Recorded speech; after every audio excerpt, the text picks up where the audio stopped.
अस्सलामु अलैकुम वरहमतुल्लाहि वबरकातुह।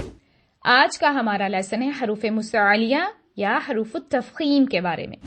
तो सबसे पहले हम देखते हैं कि अरबी में हरूफुल हिजा यानी हरूफ तहज्जी कितने हैं। तो हरूफुल हिजा की तादाद है 29। अब इन 29 लेटर्स को एक्चुअल में 3 हिस्सों में तकसीम कर दिया गया है। कुछ ऐसे हरूफ हैं जो हमेशा मुफख्खम यानी भारी पड़े जाते हैं और उनको हम हैवी लेटर्स भी कहते हैं। कुछ ऐसे हैं जो हमेशा मुरक्कक यानी हल्के पड़े जाते हैं, उनको हम लाइट लेटर्स कहते हैं।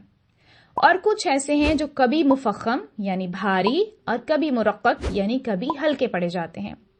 लेकिन आज हम सिर्फ उन हरूफ के बारे में पढ़ेंगे जो हमेशा भारी पड़े जाते हैं और वो 7 हरूफ हैं, मीन्स 7 लेटर्स। और इन्हीं 7 मुफख्खम हरूफ को हम हरूफ मुस्तअलिया भी कहते हैं और वो ये हैं ख, गैन, सौद, दोद, तो, वो, कौफ। अब इन हरूफ को याद करने में आसानी हो इसलिए एक मजमुआ बना दिया गया है, यानी इनको इकट्ठा कर दिया गया है। तो इसका मजमुआ है खुस्स, दग्तिन, क़िज़। अब आप इस मजमुए को अच्छे से याद कर लें ताकि जब भी कुरान में आप इनमें से किसी भी लेटर को देखें तो आपको याद रहे कि आपने इस लेटर को हैवी करके पढ़ना है। तो अब हम जरा इनकी अदायगी का तरीका देखते हैं कि इनको हैवी कैसे करना है। अब इन हरूफ को अदा करते हुए आपने आवाज को तालू की तरफ उठाना है और इसी तरह से आपने जुबान की जड़ को भी ऊपर नर्म तालू की तरफ उठाना है।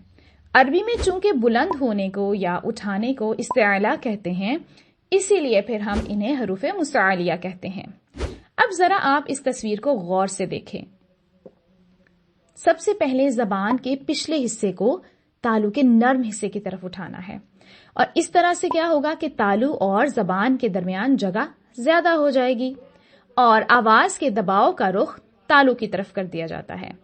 इस तरह आवाज तालू के गुंबद से टकराती है। गुंबद मतलब ये जो उसकी गोलाई आपको नजर आ रही है, इसके साथ टकराएगी। जैसे आपने देखा होगा कि मस्जिद का गुंबद होता है, वहां पर भी आवाज कैसे गूंजती है। इसी तरह से अब जब ये इस गुंबद से टकराती है और इस तालू की गोलाई की वजह से आवाज वापस पलट आती है और इसकी गूंज मुंह को भर देती है, तो जिससे हमें यह हर्फ भारी सुनाई देता है।